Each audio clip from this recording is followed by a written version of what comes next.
Hello students, after the discussion of the ECG, electrocardiograph, today we are going to discuss our next topic and the topic is double circulation. We know that our heart is 4-chambered and 4-chambered heart is specialized for the double circulation of blood. What is this double circulation? What we mean by this? Double circulation means the passage of blood 2 times through the heart. Blood 2 बार heart के अंदर से pass करता है. How? 1 time the blood goes to the lungs and second time the blood goes to the body organs. एक बार जो heart है, हार्ट के अंदर से जो ब्लड है वो राइट साइड से लंग्स के पास जाता है और सेकेंड टाइम लंग्स के अंदर से ब्लड आता है लेफ्ट साइड में और लेफ्ट साइड से ब्लड आकर पूरी बॉडी के अंदर सर्कुलेट करता है. So this is double circulation. Now we will discuss this whole process in very detail. So we are having 2 components of double circulation. One is the pulmonary circulation and second one is the systematic circulation.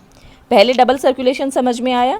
The passage of blood 2 times through the heart, 1 to the lungs and second to the body organs. That is double circulation. अब double circulation के जो 2 component है, first one is pulmonary circulation and second one is circulation. Systematic circulation.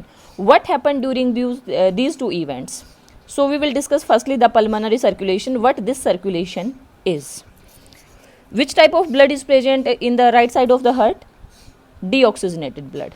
And this deoxygenated blood is passed to the heart through the vena cava. हमारे पास 2 vena cava है, one is superior and second one is inferior. Inferior vena केवा body के lower part से deoxygenated blood को लेके जाती है और सुपीरियर वेना केवा जो अपर बॉडी पार्ट हैं, अपर बॉडी पार्ट से डीऑक्सीजनेटेड ब्लड को लेकर आती है हार्ट के राइट एट्रियम के अंदर. यहाँ से राइट एट्रियम से जो डीऑक्सीजनेटेड ब्लड है that enters into right ventricle, यानी कि जो ब्लड का फ्लो है that is in this direction, right atrium से राइट वेंट्रिकल. अब जो ये राइट वेंट्रिकल है it is connected to the pulmonary artery, ये पल्मोनरी आर्टरी के साथ कनेक्टेड है. सो राइट वेंट्रिकल से जो डीऑक्सीजनेटेड ब्लड है that will enter into the pulmonary artery और pulmonary artery passes the blood to our lungs. हमारे जो लंग्स हैं उनके अंदर जो डीऑक्सीजनेटेड ब्लड की सप्लाई होती है that is through the pulmonary artery. अब लंग्स के अंदर ब्लड गया. Here the process of oxygenation of blood takes place. यहाँ पर क्या होता है कि लंग्स के अंदर जो एल्वियोलाई हैं वहाँ पर ब्लड कैपिलरीज के अंदर ब्लड फ्लो करता है. लंग्स के अंदर ब्रीथिंग मैकेनिज्म से ऑक्सीजन एंटर करती है और वही ऑक्सीजन एल्वियोली से किसके अंदर मिक्स हो जाती है? ब्लड के अंदर. Now here the blood that was entering that was deoxygenated blood and now the blood that is living the lungs that is the oxygenated blood. Lungs के अंदर से जो ब्लड बाहर निकल रहा है now that is having oxygen, तो इसलिए उसके अंदर हम उसको बोलते हैं ऑक्सीजनेटेड ब्लड. अब ये ऑक्सीजनेटेड जो ब्लड है that comes through the pulmonary vein, the only when that carries the oxygenated blood.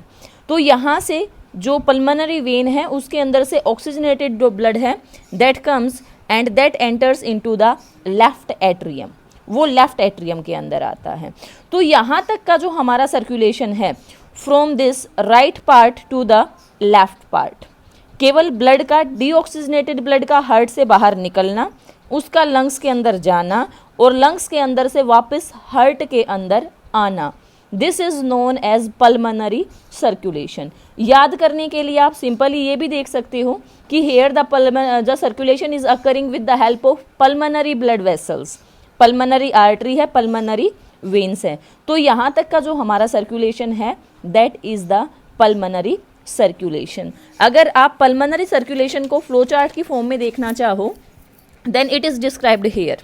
यहाँ पर है pulmonary circulation, deoxygenated blood body's के पार्ट से सुपीरियर और इन्फीरियर वेना केवा से राइट एट्रियम के अंदर, राइट एट्रियम से राइट वेंट्रिकल के अंदर, यहाँ से जो पल्मोनरी हमारी आर्टरी है वहाँ से यहाँ पल्मोनरी आर्टरी जो है हमारी वो ब्लड को लेके जाएगी लंग्स के अंदर, लंग्स के अंदर से pulmonary vein that will bring blood to the left atrium. तो यहाँ तक जो ब्लड है वो हमारा सर्कुलेट करेगा. This is pulmonary circulation. Now the second circulation that is systematic circulation. ये सर्कुलेशन किसके बीच में होगा?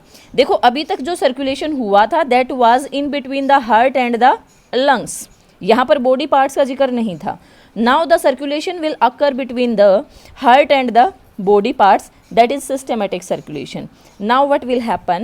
The left atrium is having oxygenated blood. Left atrium के अंदर ऑक्सीजन वाला ब्लड है. From the left atrium that will enter into the left ventricle. Left atrium से कहाँ पर आएगा ब्लड? Left ventricle के अंदर. From the left ventricle the blood will enter into the aorta, the big artery aorta. तो यहाँ पर aorta के अंदर ब्लड जाएगा. And from the aorta the oxygenated blood is passed on to the different arterial branches. aorta के अंदर से बहुत सारी जो है वो आर्टरीज निकलती हैं, उनके अंदर ब्लड को पास कर दिया जाएगा. And from those arteries the blood will enter into the different body organs. Body organs के पास जो ऑक्सीजनेटेड ब्लड है वो रीच कर जाएगा. तो यहाँ पर क्या होगा?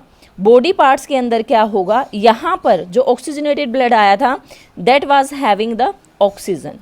तो बॉडी पार्ट्स के अंदर ऑक्सीजन को रिलीज कर दिया जाएगा और बॉडी पार्ट्स के अंदर से क्या बाहर निकलेगी? CO2, because here the process of respiration is occurring. तो यहाँ पर क्या करेगा? सिस्टमेटिक सर्कुलेशन ऑक्सीजन को बॉडी पार्ट्स तक पहुँचाने का काम करेगा.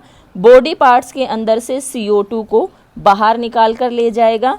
उसी के साथ में जो न्यूट्रिएंट्स फ्लो करते हैं हमारी बॉडी के अंदर, those also flow through the systematic circulation, क्योंकि न्यूट्रिएंट्स जो आते हैं वो बॉडी ऑर्गन्स तक पहुंचाए जाते हैं थ्रू दिस सिस्टमेटिक सर्कुलेशन. तो यहाँ पर हार्ट की लेफ्ट साइड से ब्लड आया through the different arteries and it enters into the body organs. And in the body organs here capillaries are present, क्योंकि हर एक जो ऑर्गन है उसको सराउंड किया हुआ है कैपिलरीज ने, और जो एक्सचेंज होता है that occurs through the capillaries. तो यहाँ पर कैपिलरीज के अंदर क्या होगा? आर्टरीज से ब्लड जाएगा कैपिलरीज के अंदर. कैपिलरीज के अंदर एक्सचेंज होगा ऑक्सीजन और कार्बन डाइऑक्साइड का. ऑक्सीजन ब्लड से टिश्यूज के अंदर एंटर कर जाएगी और कार्बन डाइऑक्साइड टिश्यूज से निकलकर ब्लड के अंदर चली जाएगी. Now this capillaries will and in when. यहाँ से वेन शुरू हो जाएगी जहाँ पर ऑर्गन के अंदर कैपिलरी जो है वो एंड होंगी, बिकॉज एज वी नो कि जो कैपिलरीज होती हैं they are the interlinking blood vessels between the veins and the arteries. Arteries और वेन्स के इन बिटवीन का काम करती है, वो लिंक का काम करती हैं कैपिलरीज. कैपिलरीज की वॉल बहुत थिन होती है. दैट इज़ द रीज़न कि here the process of exchange can occur very frequently, क्योंकि यहाँ पर लेयर बहुत ही ज़्यादा थिन होती है. तो यहाँ से अब CO2 वाला जो ब्लड है, now this is deoxygenated blood, और यहाँ से ये blood with the help of vena cava will enter into the right side of the heart, and here again the pulmonary circulation will start. So here you see that the blood is entering two times in the heart.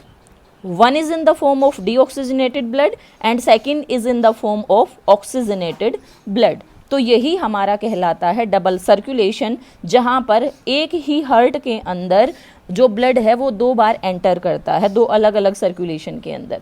So pulmonary circulation is between the heart and the lungs and the systematic circulation is between the heart and the body organs. Transportation किसके through होता है? Through the systematic circulation. ठीक है, तो ये तो है हमारा डबल सर्कुलेशन. अब देखो यहाँ पर सभी ऑर्गन्स को ब्लड मिला, लेकिन हमारा जो बहुत इंपॉर्टेंट ऑर्गन है हार्ट, जो कि पूरी बॉडी को ब्लड देने का काम कर रहा है, उसको ब्लड किस सर्कुलेशन से मिलता है? The circulation that passes the blood to the heart, that is the coronary circulation. Coronary circulation वो सर्कुलेशन होता है जिसके अंदर जो ब्लड होता है that is passed on to the heart. This is coronary circulation. ये है हमारा कोरोनरी सर्कुलेशन, जहाँ पर जो ब्लड होता है वो हार्ट के अलग अलग पार्ट्स के अंदर दिया जाता है, और यहाँ पर स्पेशल आर्टरीज होती हैं which are known as coronary arteries. So coronary arteries passes deoxygenated blood to the heart and coronary veins collect deoxygenated blood from the heart. Artery oxygenated blood देती हैं, कोरोनरी वेन डीऑक्सीजनेटेड ब्लड को collect करती हैं. और ध्यान रखें कि coronary when के अंदर जो डीऑक्सीजनेटेड ब्लड आता है वो यहाँ पर किसी भी वेना केवा के अंदर एंटर नहीं करता. There is a separate hole through which the deoxygenated blood enters from the coronary veins into the right side of the heart. तो अगर पूछा जाए कि हार्ट को किस सर्कुलेशन से ब्लड मिलता है या किस सर्कुलेशन से हार्ट को ऑक्सीजनेटेड ब्लड मिलता है और वहाँ से डीऑक्सीजनेटेड ब्लड जाता है, then that is coronary circulation, क्योंकि हार्ट को भी काम करने के लिए ऑक्सीजन की ज़रूरत है और उसके सेल्स के अंदर भी CO2 प्रोड्यूस होगी। अब यहाँ पर एक और बहुत इंपॉर्टेंट सर्कुलेशन है, that is the portal circulation. तो पहले हम पोर्टल सिस्टम के बारे में जानते हैं कि ये पोर्टल सिस्टम क्या है। देखो, पोर्टल सिस्टम क्या है कि कोई भी एक वेन किसी भी एक ऑर्गन से, वेन कैसा ब्लड कलेक्ट जो है वो कलेक्ट करेगी, डीऑक्सीजनेटेड ब्लड। तो कोई भी एक वेन जिसको हम पोर्टल वेन बोलते हैं वो किसी भी एक ऑर्गन से ब्लड कलेक्ट करती है। अब हमारे अकॉर्डिंग अगर वेन किसी ऑर्गन से ब्लड कलेक्ट करती है तो उसको जाना चाहिए हार्ट की राइट साइड में, लेकिन पोर्टल सिस्टम के अंदर क्या होता है कि किसी एक ऑर्गन से ब्लड कलेक्ट करने के बाद जो वेन होती है that enters into a second organ. The vein is collecting blood from one organ and it is entering into the second organ, and second organ में जहाँ पर ये एंटर कर रही है there it is forming capillaries, वहाँ पर ये कैपिलरीज फॉर्म कर रही है। यू कैन से कि ये कोई वेन है, इस एक ऑर्गन के अंदर से ब्लड कलेक्ट करके लेके आ रही है, और ये कोई सेकंड ऑर्गन है, सेकंड ऑर्गन के अंदर जब ये एंटर कर रही है then it is forming capillaries. तो ये क्या कर रही है, कैपिलरीज फॉर्म कर रही है। ये एक ऑर्गन है जिससे ब्लड कलेक्ट किया गया है, ये सेकंड ऑर्गन है जिसके अंदर ब्लड को पास किया गया है। तो ये सेकंड ऑर्गन जिसके अंदर ब्लड को पास किया गया है it is known as the portal organ. ये हमारा पोर्टल ऑर्गन कहलाता है। एक वेन एक ऑर्गन से ब्लड को कलेक्ट कर रही है, दूसरे को ब्लड भेज रही है, और ब्लड भेजने के लिए क्या बना रही है, कैपिलरीज बना रही है, और जिस ऑर्गन को ब्लड दिया जा रहा है that is called as portal organ. अब यहाँ पर देखो, हमारी बॉडी में भी एक ऐसा ही हेपेटिक पोर्टल सिस्टम है। हेपेटिक पोर्टल सिस्टम क्या होता है? हेपेटिक पोर्टल सिस्टम के अंदर ये जो हेपेटिक वर्ड है it is most frequently used for the liver. यहाँ पर ये लीवर के लिए हम यूज़ करते हैं। तो यहाँ पर देखो क्या होता है, यहाँ पर एक वेन है जो कि हमारे डाइजेस्टिव ट्रैक्ट के अंदर से ब्लड को कलेक्ट कर रही है, और डाइजेस्टिव ट्रैक्ट के साथ साथ स्प्लीन, पैनक्रियाज और गोल ब्लैडर, इन ऑर्गन्स के अंदर से ब्लड कलेक्ट किया जा रहा है and it is directly passing to the liver. The vein is collecting blood from digestive tract, spleen, pancreas and gallbladder. The vein is collecting blood from these organs, and in spite of going to the heart, the blood is going to the liver. Why the blood is going to the liver? It is going in the liver for the extraction of nutrients and other metabolites by forming capillaries. क्या होता है? इन सभी organs के अंदर से blood collect करती है एक वेन, और वो वेन हार्ट के अंदर जाने की बजाय कहाँ पर चली जाती है? लीवर के अंदर चली जाती है, और लीवर के अंदर उसी ब्लड के अंदर से न्यूट्रिएंट्स निकाले जाते हैं, और जो ज़रूरी चीज़ें उसके अंदर है माइक्रो और मैक्रो मॉलिक्यूल वो निकाले जाते हैं, और उसके बाद उस ब्लड को हार्ट के अंदर भेज दिया जाता है थ्रू डिफरेंट वेन। फिर किसी दूसरी वेन की हेल्प से उस ब्लड को हार्ट के अंदर भेज दिया जाता है। So this is hepatic portal system and coronary circulation and the concept of double circulation. I hope that you are getting the concept in a better way, but if you feel any problem then you can message me. I will definitely try to sort out the issue better.